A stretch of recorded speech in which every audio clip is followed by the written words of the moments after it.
Welcome back to another episode of The Road Chose Me. My name's Dan and this is it, the moment I've been waiting for, you've been waiting for. The kitchen for my Overland Gladiator build is finally here and I have it fully installed. So in today's episode, I'm going to show you exactly how it works. I'll run through all of the features. I'll talk about the things that I think make it the best kitchen on the market if you've got a pickup truck or a ute.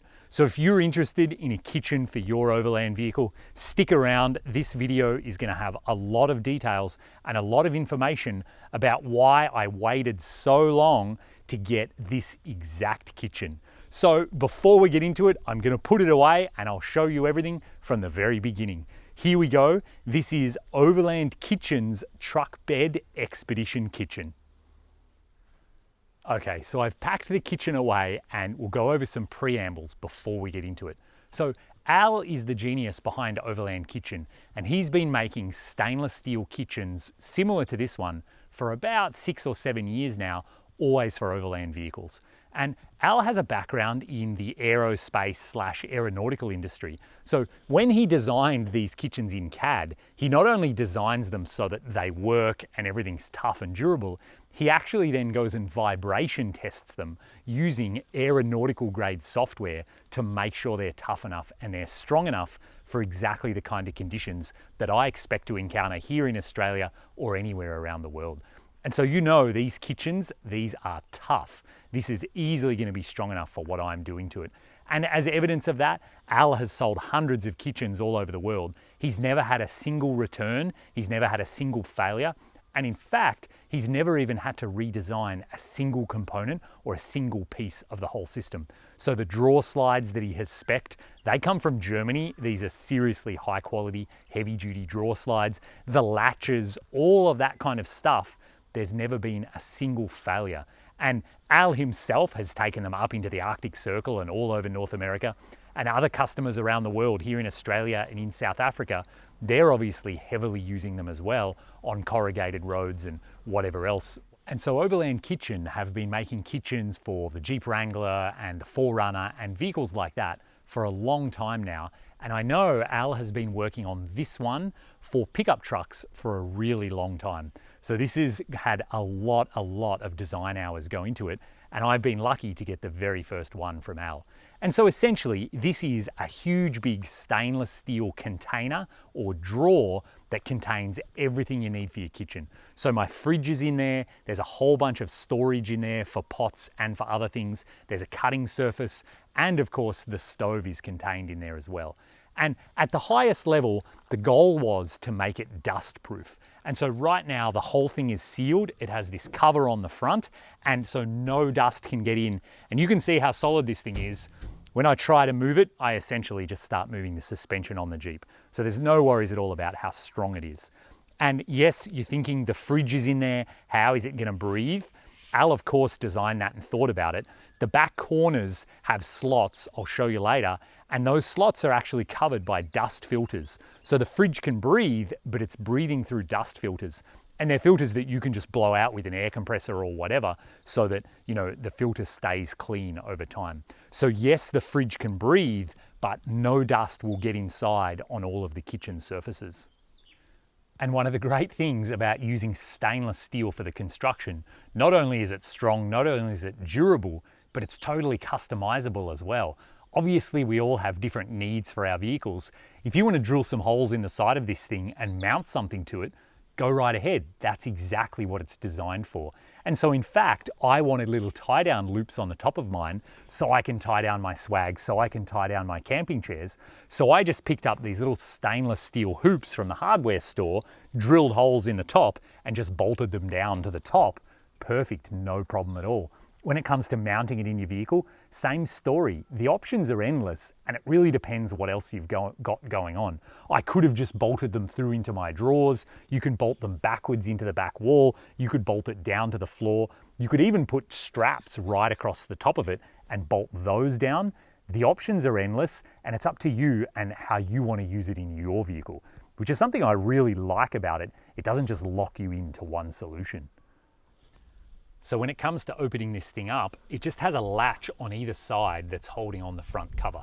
So once I pull those latches off, there's one on the left here as well, the front cover now just slides off. And this thing is basically its own piece now, this big stainless steel tray. And so Al and I have been kicking around ideas, could this be a table? Could this be a serving tray? There's a whole bunch of different options and different things that you could do with this. And we're still working on it, whether I'll make some folding legs for it to have it as a table. I'm not actually sure right now. So for now, I actually just put it out of the way and I'll, come up with a use for it in the future. But I think as a serving tray, it's going to be really useful. Now, before I can pull out the main drawer, it actually has 2 locking tabs on each side. This means that the drawer can't come open or fall out while you're driving. So I have to lift up these 2 locking tabs, one on each side, and now the whole drawer will come out towards me. So now that I've got those locking tabs out of the way, I can pull the whole drawer towards me. And I'm parked on a bit of a slope right now, so I am actually pulling all of the weight of everything. So while it looks hard right now, it's really easy to do on flat ground. And you can see it just comes out on the drawer slides. And those locking tabs I showed you earlier, they actually are used to stop it from falling closed accidentally. So while I'm on a slope like this, it kind of wants to just close. So I push that little locking tab down, that's the same one that held it closed, and now that locking tab holds it open. So the whole drawer is open, it's not gonna accidentally fall closed. After you've pulled out the main drawer like that, the next thing is this whole storage shelf. And to open that, again, there's another locking tab on the side. I lift that up, and now I can push back this whole top section of storage like that, push it out of the way. So immediately I have all of the storage that's in these cupboards. And you can see right now we're experimenting with different ideas of exactly what to put in here and how to store it all. Whether we have little baskets like that, whether we have little wooden trays, they definitely look good on Instagram if nothing else, or how we go about that. That's what this whole upper storage is about. And of course, you get everything up here too while you're cooking. So if you've just been cutting up some veggies or something, you've got your plate of them, you want to get them out of the way, of course, you have all that storage up there too. And then the final thing that you can extend out or use from this kitchen is the whole stove region. And this is yet another drawer, another slide out that comes out. And it also has little locking tabs, one on each side. So now the stove tray is locked in the open position and it can't accidentally close. So while I've got it open like this, a couple of features that I really love here.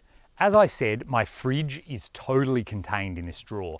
Now that it's open, of course, I can open the fridge no problem.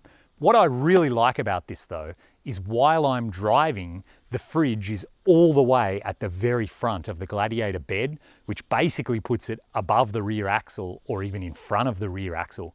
Because of course, the fridge is one of the heaviest things in your vehicle. Not only the weight of the fridge, but of course the weight of everything that you put in it as well. So the fridge is as far forward as it can possibly be while you're driving, and it's also as low as it can possibly be. It's about, a 1/4 inch off the bed of the Gladiator. So again, when you're off-roading, you don't want your fridge up on top of your drawers and have one of those fancy contraptions that help move it down to use, because otherwise all that weight's up really high and it's right at the back of your bed. So I think this is way better to get that weight as far out of the way as you possibly can. So in terms of fridge location, this is the best setup I've ever seen for the bed of a pickup truck. Moving forward a little bit, you can see my little cutlery organizer that I had bolted on the end of the fridge. It's still gonna work perfectly. That was my idea all along. So those of you that were worried about me getting a ton of dust on all of my cutlery, don't worry, it's now inside the dust-proof kitchen. Moving forward again now, I get a really deep pot storage area here. So these plates fit vertically in the storage. I've got olive oil in here. I've of course got some mandatory sriracha. And in fact, even my ginormous pot fits perfectly well in this big pot storage area. So you can see it's a really large area here beside the cutting board that gets me a lot of storage. Moving across again, and I did mention how customizable this thing is. When you buy it, it's one big stainless steel piece. And I know Al loves having the kitchen as stainless steel. because it can't get dirty, you can't damage it, and you can just hose it off, you can scrub it down, no problem at all. So he prefers to just cook or prepare food straight on the stainless steel. I personally love having a wooden cutting board. So my friend Pete and I, we actually just made this cutting board to fit exactly the dimensions of this, and we made it thin enough that it actually fits under the sliding top section. So my personal preference is to have wood cutting board everywhere like this. So I'm going to use all of that, obviously, cutting veggies, cutting meat, just use it, that's what it's for. I can hose it off with my water system, I can scrub it down, no problem at all. I feel like this will be plenty durable enough. And if it turns out not to be, well, I can just take it off and go back to having stainless steel, which obviously we know is going to work. So that's the big cutting board slash food prep area. Obviously there's the upper storage area, which is absolutely enormous. And then you move down, the final thing obviously is the stove tray. And it comes just as a blank stainless steel tray, ready for you to mount whatever stove you want on there. There's no limitations. You could obviously use a propane stove. You could just have a little portable 1-burner like I used to have. But now that I can, I've stepped up to the 2-burner Coleman. And this stove burns gasoline, it burns petrol, the same thing that the Jeep burns. And I've done a video in the past about why I think that's so good, and in fact, the best option. Because it means wherever I can get fuel for my Jeep, it means I have fuel for my stove. And it just so happens too, the dimensions and the way that everything fits, I can actually have the Coleman fuel bottle mounted to the front of the stove and the drawer will still close. So that means when I pull up and I'm ready to cook dinner or even make a coffee on the side of the road, one less step that I have to do is to get out the fuel bottle and mount it on the stove. It will already be mounted. And I just haven't done that quite yet because I'm going to need to move this latch on the Coleman stove. So maybe Dad and I will play with that over Christmas. Down here you can see the slots that are machined into the fridge tray that allow it to breathe. So there's one on this side, one on the other side, the 2 back corners as well. And they're not only on the fridge tray, they're of course also in the entire shell of the whole kitchen setup. So this big stainless box has matching slots machined in it with the filters that cover it, of course allowing the fridge to breathe while it's inside this enclosure. And so you can see this kitchen is very comprehensive, and right now it pretty much includes everything that I need to cook and prep food. So down here in the bottom of the deep storage, I can put heavy things like jars of pasta sauce and cans of beans. I've got rice up there in the back. I've got pasta here in the front. Obviously all of my utensils, my stove, my knives, everything I need to cook quality food is right here at hand. And when I'm standing here cutting something, it's not a huge stretch to reach over and get something out of the fridge, you know, move things around, be working on the stove, but also be prepping things. It's all contained here in this one kitchen, which at the moment is quite spread out and, you know, has a lot of different surfaces and a lot going on. But once I pack it away, it all is contained inside that big dust-proof container, and it's solid, it's sturdy, it's not going to move around, it's not going to rattle. So these are all the things that I think make this kitchen really great. And if you're interested in checking it out too, Al and I have been working on this thing together for so long. We've put together a discount code. If you head over to overlandkitchen.com, you can see this kitchen and you can also see the ones that Al makes for other vehicles. And we've put together a discount code for $200 off whichever of the kitchens you end up buying. So that code is The Road Chose Me. If you stick it in at checkout time, that'll take $200 off the price of any of the stainless steel kitchens that Overland Kitchen make. And if you've got any questions or you think of something that I haven't covered in this video, please do leave a comment down below. Let me know. I'm super happy to help in any way I can.